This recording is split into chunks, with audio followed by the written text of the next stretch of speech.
Why hello there, ladies and gentlemen, and welcome back to Car Juice. Today I'm going to give you guys the squeeze on the 2019 Honda Civic Type R. This is actually the last generation model, but this car was so cool and so clean that I figured I might as well go ahead and give you guys a bit of a rundown on it. This is the 306 horsepower Nürburgring front-wheel drive track record holding Civic Type R. Currently that record has been broken, but you know, as a car enthusiast, you guys know that I'm probably very interested in this, and hopefully you guys are as well. This one does sport a really cool looking aftermarket front bumper here with carbon fiber and a also like a paint body color matched lip, and then you have an aftermarket intercooler in the front there too, which is really cool. All Civic Type R's have this very aggressively styled center intake, not like the AutoZone ones that you can just tack onto the hood. This is actually functional as it does funnel additional air into the engine. Under the hood, you have a 2-liter 4-cylinder turbocharged engine. This Type R was the first of which to not use VTEC and instead use turbo technology, and then they put the VTEC onto your regular 4-cylinder models in this kind of same year. Type R's, they do have this really nifty looking red engine cover, and generally this engine's just super tidy, but you know, it makes good turbo sounds. It's not super duper loud, but it's fun with a couple of like little modifications and stuff like that. You can make it really, really cool and a lot of fun. Inside of the car is very, very spacious. This has also been modified with some additional carbon fiber bits for rings and stuff so you don't scratch the door handle here. And then the side skirts are carbon fiber and blue cladded as well, which is just really cool. This was owned by a 56-year-old businessman, and he took great care of it. He didn't just rag it out like a little hot hatch typically does. Getting in and out of the vehicle is really easy. And then you have this cool Type R logo that lights up, and then you've also got a lot of like just really interesting ergonomic design choices with the car. Like whenever you get out, it just kind of... All right, so inside of the 2019 Honda Civic Type R, the kind of ergonomic driver focused, oh Lord, attention to detail is just continued. The shifter is perfect.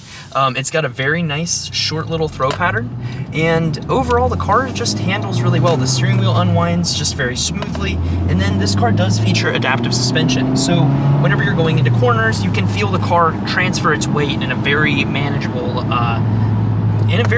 way.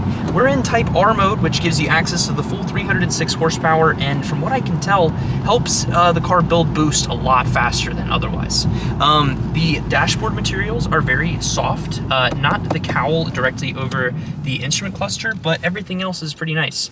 The gauge cluster is actually adjustable, so whenever you have it in sport or comfort, it looks different than in Type R mode. Type R mode, it looks really cool, and the car is really easy to drive in sport mode, which is the default whenever you turn the vehicle on. It shifts between gears effortlessly, and it's really easy just to daily drive this thing. This was the previous gentleman's kind of daily driver, and he traded it in for the 2023 Golf R video that came out last week. If you guys haven't checked out that video, it's actually the same color as this car, and you guys really should. It's a DSG instead of a manual transmission, which is Volkswagen's kind of baby version of the PDK. But you know, if you're the type of guy who likes an automatic car and still likes all of the creature comforts that this thing has to offer, then you should probably check that video out. You know, we'll kind of continue going on some different stuff. The infotainment in this car works well. It's very simple. It just kind of swipes left and right, has a couple of different screens. The beeping whenever you're clicking on things is a little bit annoying, but you know, it's nothing more than you need, and it's very much, you know, kind of typical of what you'd expect for, you know, a car in that like mid-40s kind of price point. The seats are absolutely phenomenal. The bolsters are great. I have my coat on, and I have plenty of space to kind of maneuver around. Granted, I'm 5'8", about 145 pounds, so I'm not the biggest dude, but I feel very comfortable, and these seats go back far enough that if you are a taller guy, you're gonna feel right at home sitting inside of this thing. The metal shift knob, I think, can be a problem on those hot summer days, but it's okay. As far as sunroof goes, there's no sunroof to be had, but that's all right. And then there's plenty of storage space. You can move the steering wheel in and out and up and down, which is kind of nice. Telescopic steering wheels are a big thing as far as comfort goes, so you can get the car in the exact right spot. And if you guys are interested in this vehicle, please hit me up at BMW Cincinnati North. I'm going to link to the vehicle down below in the description. I wish it wasn't so rainy. The fact that it is two-wheel drive, it does lose traction a little bit whenever you're trying to put it through the paces, so we're probably not going to get to try out R mode, but the way that this thing does work as far as the suspension goes, it takes corners like an absolute dream.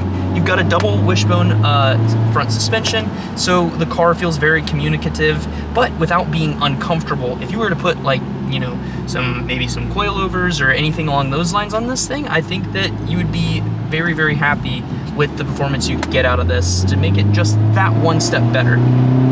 Only other thing I would ask for is, you know, maybe a little bit more power, because it's not crazy fast, but 306 is like the perfect amount to pair up with a manual transmission.